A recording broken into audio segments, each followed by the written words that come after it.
주보 안에다가 교회 예배 처소 이전 준비위원회가 그동안 활동했던 상황들을 간략하게 기록해 놨는데요. 간단하게 요약해드리면 이런 거예요. 저희가 여러 교회에다가 이메일을 막 보냈어요. 그냥 대상으로 할 수 있겠다 싶은 교회에다가 다 이메일을 막 보냈어요.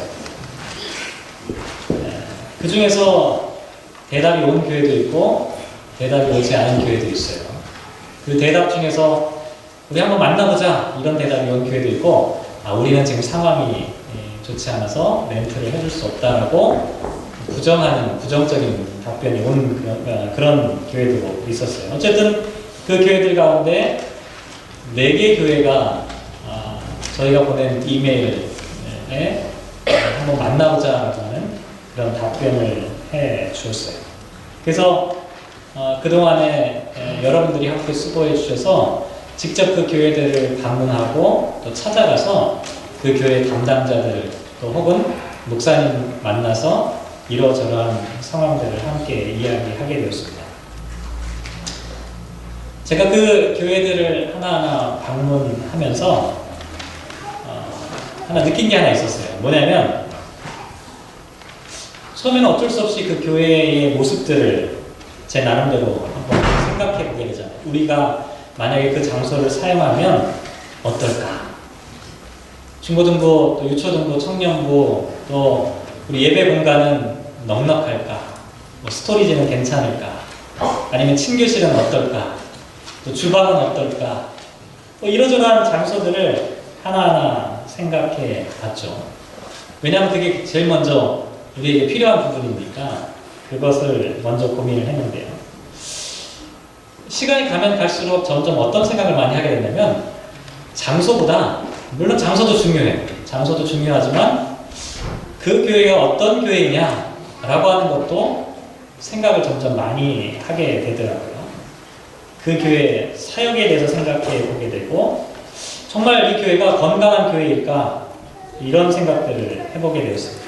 그래서 우리가 만약 그런 공간을 사용하면 그 교회와 우리 교회가 서로 간에 얼마나 선한 영향력을 서로에게 미칠 수 있을까, 이런 고민들을 하게 되었죠.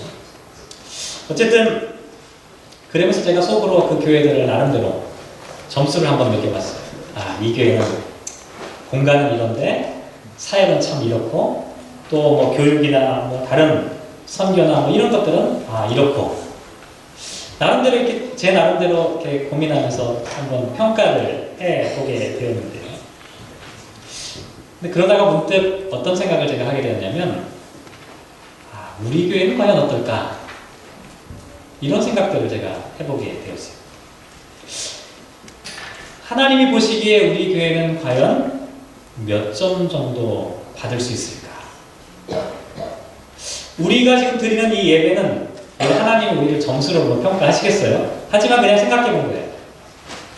우리가 드리는 이 예배의 모습은 하나님 보시기에 과연 몇 점일까? 우리들의 신앙생활, 우리들의 교회 학교, 우리들의 선교와 또 구제와 봉사, 우리가 헌금하고 우리가 살아가는 모든 이 신앙의 삶들을 한번 평가해 본다면, 지난 1년 동안 우리가 걸어왔던 신앙의 성적표를 한번 점검해 본다면 우리는 과연 몇 점 받을 수 있을까 하는 생각들을 해보게 되었어요. 왜 이런 말씀을 드리냐면, 오늘이 교회를 끝나는 마지막 주일이기 때문에 뭔가 한번 정리해 볼 필요가 있겠다, 이런 생각이 들어요. 그리고 마침 오늘 본문 말씀을 보면 17절, 20절, 22절에 계속해서 반복되는 단어가 하나 있는데, 그게 뭐냐면 심판하노라 라고 하는 말씀이에요. 하나님께서 심판하신다는 이야기가 벌써 3번이나 반복해서 기록되어 있는, 심판이라고 하니까 너무 무서워하지 마세요. 심판이라고 하는 말은 법정에서 원래 사용하는 용어였어요. 그래서 영어로 번역하면 크게 2가지 의미로 번역이 되는데, 하나는 to judge, 재판을 판결하는 걸 나타내고, 또 다른 의미는 govern, 어떤 정부가 통치하고 다스린다라고 하는 그런 의미를 갖고 있어요.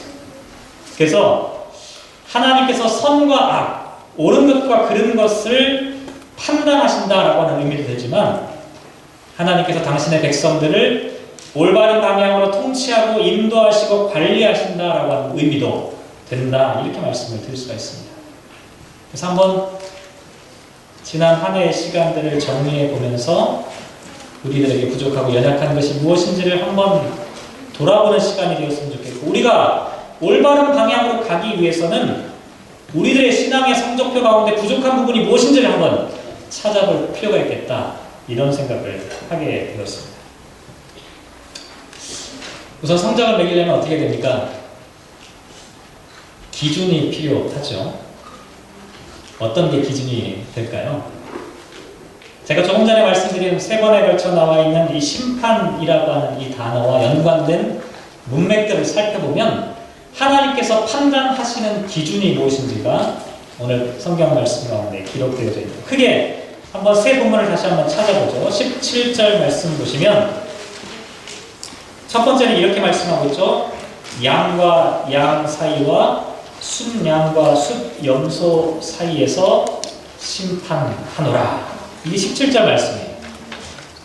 두 번째는 20절에 나와 있다고 말씀을 드렸는데 20절 한번 보시면 내가 살찐 양과 파리한 양 사이에서 심판하리라. 이렇게 말씀하고 있고, 세 번째 심판은 22절 말씀에 기록되어져 있어요. 22절 끝에 보면 역시 양과 양 사이에 심판하리라. 세 가지 심판에 대한 이야기가 나와 있죠. 비슷한 것 같은데 조금씩 달라요. 뭐가 다른지를 알아내는 게 오늘의 이 말씀 핵심입니다. 하나님께서 심판하시는데 순양과 순염소 사이에서 심판하시고, 살찐 양과 파리한 양 사이에서 심판하시고, 마지막에는 그냥 양과 양 사이에서 심판하신다는 이 말씀이 도대체 무슨 의미를 갖고 있는지 한번 생각해 보자는 것이죠. 첫 번째로 17절에 나와 있는 순양과 순염소 사이에서 심판하신다는 말씀을 한번 생각해 보면요, 공교롭게도 우리가 공독하지는 않았지만 성서일과 마태복음 25장 말씀을 살펴보면 거기에도 양과 염소에 대한 이야기가 기록되어져 있어요. 우리 한번 찾아볼까요? 마태복음 25장 32절로 33절인데요.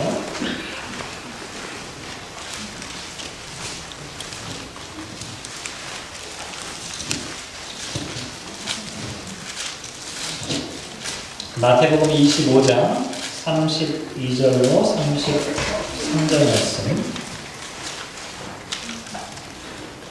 같이 한번 읽어보겠습니다. 시작. 모든 민족을 그 앞에 모으고 각각 구분하기를 목자가 양과 염소를 구분하는 것 같이 하여. 34절. 양은 그 오른편에 염소는 왼편에 두리라. 양과 염소를 마지막 날에 구분한다라고 말씀하고 있죠. 자, 그런데 34절로 보면 34절로 읽어보죠. 시작. 그때 임금이 그 오른편에 있는 자들에게 이르시되 내 아버지께 복받을 자들이여, 나와 창세로부터 너희를 위하여 예비된 나라를 상속받으라. 오른편에 있는 양들에게는 하나님의 나라를 상속받으라, 이렇게 말씀하고 있고요. 반면에 왼편에 있는 41절 말씀 한번 보실까요? 41절 시작. 또 왼편에 있는 자들에게 이르시되 저주를 받은 자들아, 나를 떠나 마귀와 그 사자들을 위하여 예비된 영원한 불에 들어가라. 양과 염소를 나눴는데 양들에게는, 오른편에 있는 양들에게는 예비된 나라를 상속받는다라고 말씀하고 있고, 왼편에 있는 염소들에게는 저주와 심판의 불로 들어가라. 전에 한번 이 부분 갖고 제가 설교를 드린 적이 있는데, 왜 양이 복을 받을까요? 왜 염소가 저주를 받을까요? 많은 분들이 이렇게 생각해요. 양의 착한 점을 막 찾아내려고 해요. 양은 순종적이고 양은 겸손하고 심지어 털을 깎을 때도 묵묵히 반항하지 않고 도살장에서 죽음을 받아들인다. 그러니 양은 하나님의 축복을 받는 것이 당연해요. 반면에 염소는 어때요? 성질이 나쁘다는 거예요. 주인이 끌고 가려고 해도 말을 듣지 않는다는 거죠. 자기가 앞장서서 도리어 주인을 끌고 가는 고집불통이라는 거죠. 염소는 불순종을 상징하는 대명사로 사람들에게 알려져 있어요.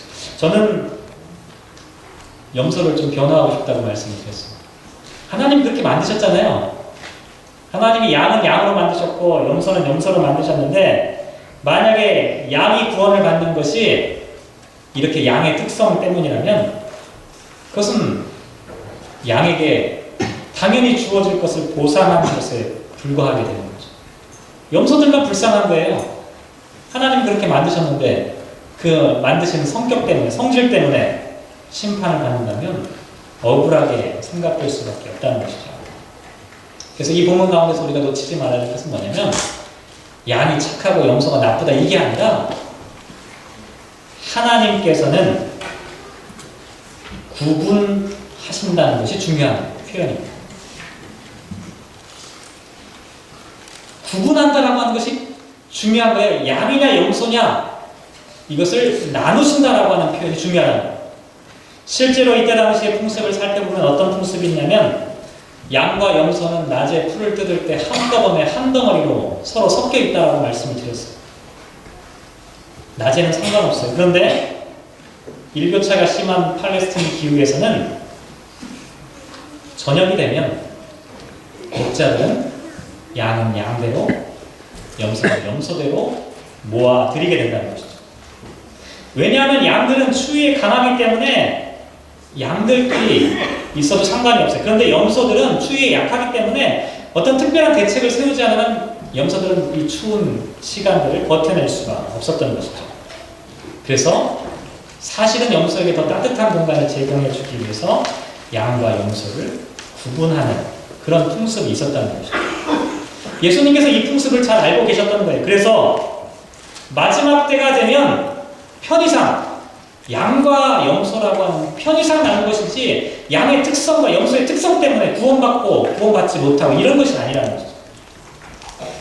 다시 말씀드리면 하나님께서 양과 염소를 구별하신다는 그 말씀의 이유는 사람들이 이렇게 생각합니다.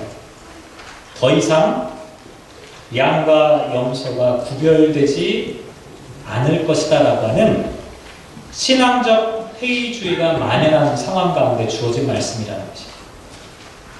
사람들은 더 이상 양과 염소를 구별하는 때가 온다는 것을 믿지 않는다는 것이죠. 왜냐하면 지금 보니까 이 세상 가운데 양과 염소가 서로 섞여서 살아가고 있는 거예요. 양과 염소를 나눌 것 같은 기미가 전혀 보이지 않는 것이죠. 실제로 오늘 에스겔서 말씀으로 다시 돌아가 보면 34장 6절 말씀에 보면 이런 말씀을 기록하고 있어요. 내 양떼가 온 지면에 흩어졌을 때 찾고 찾는 자가 없었다. 양들이 흩어져서 포로로 끌려가고 멸망당하고 심판당하고 억울한 일을 당하고 있는 그런 상황 가운데 아무도 찾는 사람이 없다는 것이죠. 양을 따로 모아가지고 염소를 따로 모아서 구별하고 분리할 때가 됐는데도 그렇게 하지 않는 것 같은 상황을 이스라엘 백성들이 경험하고 있는 그런 모습을 나타내고 있다는 것이죠. 그런데 오늘 보면 11절 말씀에 보면 뭐라고 말씀하고 있냐면 내가 내 양을 찾고 찾겠다 이렇게 말씀하고 있습니다. 여기 찾고 찾겠다라고 하는 이 말씀은요 조금 전에 나와 있는 6절에 찾는다라고 하는 그냥 단어와는 조금 다른 의미를 갖고 있습니다. 11절에 찾고 찾는다는 것은 숙고하고 또 탐색하고 열심히 그것을 찾아내는 그 과정들을 의미한다는 것이죠. 다시 말씀드리면 사람들이 보기에는 양과 염소가 한꺼번에 한 덩어리로 살고 있기 때문에 더 이상 나눠지지 않는다고 생각하는 거예요. 그런데 하나님께서는 반드시 양과 염소를 따로 구별하여 당신이 잃어버렸던 그 양들을 찾는다라고 말씀하고 있다는 것이죠. 그래서 16절 말씀에 보면 그 잃어버린 양들을 찾아서 어떻게 하시냐면 16절 같이 한번 읽어볼까요? 16절 시작. 그 잃어버린 자를 내가 찾으며 쫓기는 자를 내가 돌아오게 하며 상한 자를 내가 싸매 주며 병든 자를 내가 강하게 하리니와 살찐 자와 강한 자는 내가 없애고 정의대로 그것들을 먹이리라 라고 말씀하고 있습니다. 잃어버린 자들을 찾을 때가 온다는 것이죠. 쫓기는 자들을 다시 돌아오게 할 때가 있다는 거예요. 상한 자들을 치유하는 때가 반드시 온다라고 말씀하고 있다는 것이죠. 순양과 순염소 사이에 심판하신다라고 하는 이 말씀에서 우리가 첫 번째로 기억해야 할 것은 뭐냐면 지금은 이 세상 속에 섞여서 똑같이 취급되고 있지만 하나님께서는 지금도 당신의 양들을 찾고 계신다는 것이죠.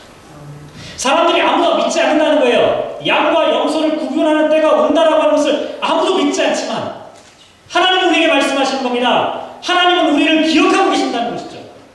하나님은 우리를 지금도 부르고 계신다는 것이죠. 저와 여러분이 착하고 순종을 잘해서가 아니에요.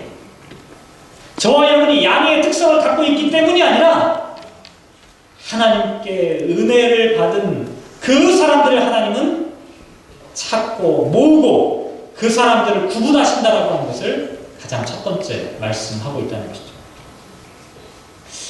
두 번째 심판하신다는 말씀이 여기 20절에 나와 있는데 20절을 다시 한번 보시면 앞에서는 순양과 순염소, 양과 염소였는데 20절에서는 같은 양이에요. 그런데 살찐 양과 파리한 양을 심판하신다라고 말씀하고 있습니다. 여기 파리한 양은 말 그대로 쇠약하고 굶주린 양을 의미해요. 살찐 양과 굶주린 양을 그 사이에서 하나님께서 심판하신다. 이게 무슨 이야기일까요?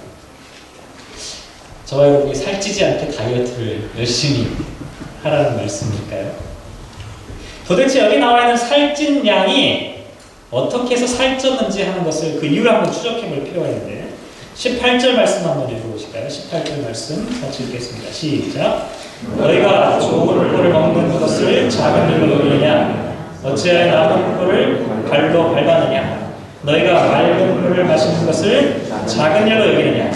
어찌하여 남은 물을 발로 더럽혔느냐? 라고 말씀하셨습니다. 여기 나와 있는 살찐 양들은 그냥 살쪘기 때문에 문제가 되는 것이 아닙니다. 어떤 게 문제가 되냐면 다른 양들이 먹을 수 없도록 꼴과 물을 발로 밟아버리고 있다는 것을 말씀합니다.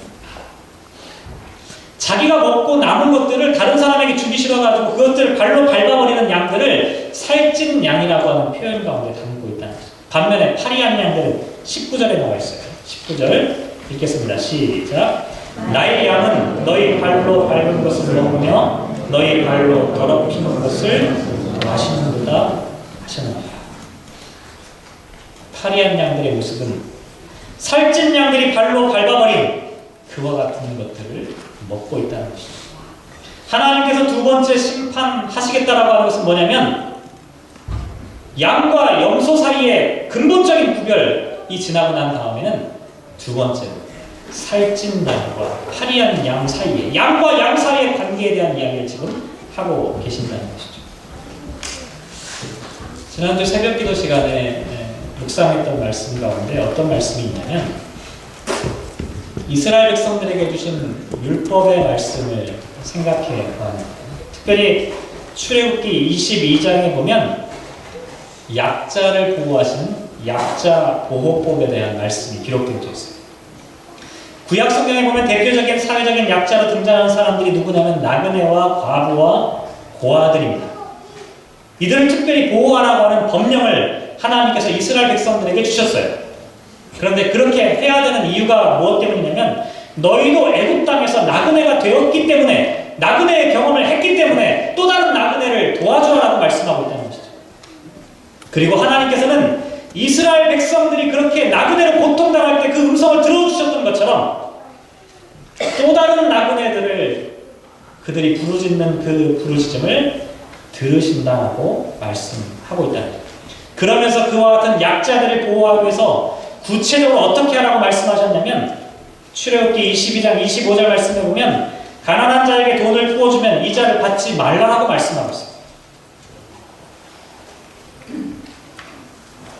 우리 교회 다행히 은행업에 종사하시는 분이 안 계셔서 제가 이런 소리를 마음 놓고 해도 될 것 같은데, 이자라고 하는 말이 뭐냐면 뇌슈크라고 하는 그런 히브리어 단어로 되어 있는데, 이게 뭐냐면 목덜미를 물어뜯는다 라고 하는 의미를 갖고 있어요. 당시 함무라비 법전을 보면 곡식에 대한 이자율이 33.3%였고요. 돈을 빌릴 경우에는 20에서 25%의 이자를 지불하도록 되어져 있었습니다. 그런데 이런 상황 가운데 하나님의 율법을 가르쳐 주실 때 하나님은 뭐라고 말씀하셨냐면 이자를 받지 말라. 이 엄청난 파격이에요. 그때 당시 사회에서는 도무지 생각할 수 없는 이야기를 하고 계십니다. 왜냐하면 살찌은 양과 파리한 양이 생겨나지 않도록 하기 위한 하나님의 법적 조치가 여기에 담겨져 있다는 거죠. 또 26절에 보면 이웃의 옷을 전당 잡거든 해가 지기 전에 그에게 돌려보내라. 옷을 전당 잡으면 그 옷을 해가 지기 전에 돌려보내라. 왜 이렇게 하셨을까요? 옷이라는 게 지금 우리는 입는 옷이지만 이때 당시 사람들에게 옷은 무엇이었습니까? 이것은 이불이었어요. 해가 떨어진 사막의 추운 저녁에 이불이 없으면 얼어 죽을 수밖에 없다는 거죠. 그 사람이 아무것도 돈이 없어서 자기가 갖고 있는 마지막 최후의 수단으로 자기의 옷을 전당 잡히는 한이 있을 때, 그럴 때 어떻게 하라고요? 그 사람이 돈을 갚지 못했어도 그 사람이 마지막 생존할 수 있는 도구인 그 옷은 해가 지기 전에 돌려주는 것이 마땅하다. 이게 구약의 율법의 기본 정신입니다. 우리는 많이 잊어버렸지만 하나님은 이스라엘 백성들을 어떻게 살아가도록 말씀하셨냐면 물질의 소유권보다 사람의 생명이 더 중요하다는 것을 이스라엘 백성들에게 가르쳐 주시는 거죠. 이스라엘 백성들의 공동체 가운데 살찐 양과 파리한 양이 존재하지 않도록 하라. 하나님께서 위해서 심판하시겠다, 판단하시겠다라고 하는 것은 뭐냐면 살찐 양과 파리한 양 사이에서 판단하시겠다라고 말씀하고 있다는 것이죠. 이 기준에 저와 여러분을 한번 대입시켜서 한번 생각해 봅시다. 2014년 한 해 동안 우리들의 성적표 가운데 하나님이 중요하게 생각하시는 이 성적의 기준 가운데 우리는 과연 어떠한 삶을 살았는지, 살찐 양과 파리한 양 사이에서 우리는 과연 어떤 성적을 받을 수 있는 사람들인지를 생각해 보자는 것이죠. 마지막 세 번째 심판에 관한 이야기는 22절에 나와 있죠. 22절 말씀 끝에 다시 보시면 양과 양 사이에 심판하리라. 첫 번째는 순양과 순염소 사이에서 심판하셨고, 두 번째는 살찐 양과 파리한 양 사이에서 심판하신다고 하셨는데, 세 번째는 그냥 양과 양 사이라고만 되어 있어요. 아니 도대체 양과 양 사이는 어떻게 이걸 구별할 수 있을까요? 그 이유가, 그 기준이 21절에 나와 있어요. 21절을 같이 한번 읽어볼까요? 21절 함께 읽겠습니다. 시작. 너희가 옆구리와 어깨로 밀어뜨리고 모든 병든 자를 뿔로 받아 무리를 밖으로 흩어지게 하는다. 양은 양인데 염소처럼 행동하는 양을 얘기합니다. 양과 양 사이에서 판단하시고 심판하신다고 하는 말씀 바로 앞에 어떤 양을, 어떤 상태에 있는 양을 심판하신다고 말씀하시는 거냐면, 외형은 분명히 양인데 염소처럼 행동하는 양을 심판하십니다. 뿔로 들이받는 것은 염소의 특성이지 양의 특성이 아닙니다. 뿔로 들이받는 것은 권력자가 권력을 행사하는 것을 나타내는 성경의 대표적인 표현이라고 말씀을 드릴 수가 있습니다. 똑같은 양과 양 사이인데 이상하게도 다른 양보다 더 많은 힘과 권력을 갖고 가지고 다른 양들을 공격하고 괴롭히고 그 공동체 가운데 밀어내는 그런 양들을 하나님께서 심판하시겠다는 것이죠. 제가 이 말씀을 곰곰이 묵상하다가 이게 도대체 무슨 의미일까? 어제 설교를 준비하다가 깨달았는데, 매년 이맘때가 되면 저는 참 여러 가지로 분주한 시간들을 보내고 또 골치 아픈 시간들을 보내게 돼요. 왜냐면 이제 한 해를 마감하고 내년을 준비해야 되니까 정책단회도 하고 장로님들하고 이런저런 상의를 하게 되는데, 어제 강의 장로님들하고는 어떻게 하냐면 수준을 높아서 카톡이 아니라 밴드로 묶어가지고 밴드에서 같이 이렇게 막 이야기를 함께 나누는데, 공교롭게도 어제 어떤 이야기를 나누냐면 서리 집사 임명을 내년에 어떻게 하면 좋겠습니까? 라고 하는 주제를 갖고 우리 함께 이 밴드에서 막 이제 대화를 하게 되었어요. 서리 집사는 임명직이기 때문에 매년 새로 당회에서 임명을 하게 돼 있어요. 그런데 고민이 뭐냐면 어떤 분을 임명하고 어떤 분을 제외해야 되는지 참 애매한 경우가 많아요. 그래서 참 이분을 생각하면 이렇게 했으면 좋겠고 저분을 생각했으면 저렇게 했으면 좋겠다라고 하는 생각들이 막 들어요. 그래서 이런저런 고민들을 하게 되는데, 문제는 뭐냐면 집사라고 하는, 서리 집사라고 하는 이 직분은 일을 하기 위한 직분이에요. 처음에 교회를 나오면 처음에는 성도였다가 일정 기간 지나면 집사로 진급하는 게 아니라 우리는 모두 다 성도라는 거예요. 집사가 진급한 거고 장로가 진급하고 안수집사 권사가 진급해서 얻은 것이 아님에도 불구하고 우리의 마음속에는 어떤 생각이 있냐면 교회 일과는 상관없이 그냥 그래도 집사 직분을 받아야 내 마음에 위로가 된다고 생각할 때가 있다는 것이죠. 이렇게 막 함께 이야기를 나누다가 조신영 장로님이 밴드에다, 이거 뭐 제가 허락받지 않고 밴드에 나와 있는 내용을 다 그냥 공개해버리는데, 이렇게 저한테 이 글을 보내주셨어요. 이참에 우리 공동체에서 호칭에 대한 큰 변화가 있었으면 참 좋겠습니다. 너나 할 것 없이 성도라 불리는 공동체가 되었으면 정말 좋겠습니다. 그러면서 하트 그려놓고 성도로 가득한 교회. 그러니까 또 이해 질세라 이진환 장로님이 또 뭐라고 또 했냐면, 저도 이진환 장로가 아니라 이진환 성도님으로 불리면 좋겠습니다. 저도 그렇게 불렸으면 좋겠습니다. 여러분은 어떻게 생각하실지 몰라도요, 저는 우리 교회에서 이렇게 말씀하실 수 있는 장로님들이 계신다는 게 정말 대단하다고 생각해요. 저는 진심으로 마음으로 존경하는 마음을 갖게 되는데, 교회 안에서 가장 중요한 우리들의 정체성을 나타내는 호칭은 성도입니다. 집사는 일을 하기 위한 거예요.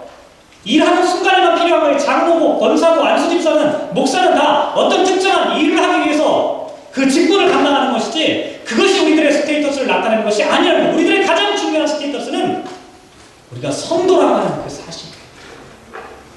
제일 좋긴 그냥 형제 자매로 불렀으면 좋겠는데, 한국적 정서에 그냥 제가 어르신들한테 자매님이라고 부르는 거 좀 그렇잖아요. 그렇게 형제 자매님이라고 우리가 부르기는 뭐하니까 서로를 성도로 함께 부를 수 있다면 그게 전혀 이상하지 않은 공동체가 되어야 그게 맞는 것이 아닐까요? 교회 공동체는 신앙 공동체잖아요. 신앙을 중심으로 모인 공동체이기 때문에 계급이나 신분이나 빈부를 초월합니다. 그게 중요하지 않아요. 모두가 형제자매이고 우리는 다 거룩한 백성들이에요. 다만 교회의 어떤 기능을 감당하기 위해서 그냥 직분을 맡아서 그 일을 섬기고 있을 뿐이에요. 그런데 시대가 지나면서 교회 안에 세상적 가치가 들어와 버리는 거예요. 세상적인 권력과 힘과 파워라고 하는 이런 생각들이 교회 안에도 들어오는 거죠. 똑같은 양과 양 사이인데 어떤 양은 자기가 염소인 줄 아는 거죠. 뚜루로 들이받는 거예요. 우리에게 질문하는 겁니다. 하나님께서 양과 양 사이에서 심판하시겠다는 거예요. 우리가 똑같은 양임에도 불구하고 염소처럼 살아가고 있는지, 아니면 하나님 나라의 신앙 공동체의 모습을 잘 간직하면서 살아가고 있는지 하는 것들을 우리에게 판단하시겠다라고 말씀하고 있다는 것이죠. 말씀을 마무리하도록 하겠습니다. 설교를 시작하면서 우리의 자신의 성적표는 과연 몇 점일까를 생각해 보자고 말씀드렸는데 인터넷을 찾아보니까 예수님의 성적표가 나와 있더라고요. 궁금하시죠? 예수님의 성적표를 제가 공개해 드리겠습니다. 어느 천사가 성부 하나님께 예수님의 성적표가 형편없다면서 다음과 같이 보고했습니다. 첫째, 수학, 빵 5개와 물고기 2마리를 곱하여서 5천이라고 생각하였습니다. 둘째, 글쓰기. 글씨는 종이에 써야 하는데 꼭 땅바닥에 쓰고 표시하고. 세 번째, 과학. 실험도 하지 않고 물을 포도주로 만들어 버렸습니다. 네 번째, 체육. 수영하라고 했더니 호수 위로 걸어갔습니다. 다섯 번째, 일반 사회생활. 어울려서는 안 될 창녀, 죄인, 과부, 가난한 사람들과 어울려 다녔습니다. 예수님의 초라한 성적표. 2년 전에 어떤 기관에서 한국 교회를 여러 가지 면에서 평가해서 점수를 매긴 적이 있어요. 100점 만점에 44점이 나왔어요. 낙제 점수죠. 근데 더 충격적인 것은 뭐냐면 10년 후에는 미래에 대한 교회의 모습을 평가했을 때는 그보다 훨씬 더 떨어진다는 사실이었어요. 또 다른 기관에서도 목회자와 평신도를 대상으로 설문조사를 했었는데요. 현재 한국교회의 점수가 43.9점이고 10년 후에는 43.1점이 될 것이다. 왜 이렇게 점수가 낮을까?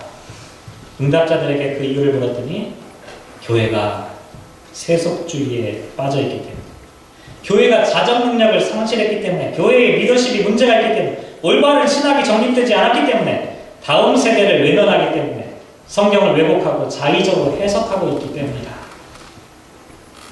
이게 한국교회의 성적표입니다. 우리의 성적표는 과연 어떨까요? 우리는 과연 몇 점짜리일까요? 순양과 순염소 사이에서 우리는 과연 구별되어진 하나님의 은혜 받은 양들일까요? 아니 하나님의 은혜를 기다리며 살아가는 양들일까요? 살찐 양과 파리한 양을 심판하시는 하나님 앞에서 우리는 정직하게 과연 몇 점을 받을 수 있을까요? 우리는 염소처럼 행동하고 있는 그런 양은 아닐까요?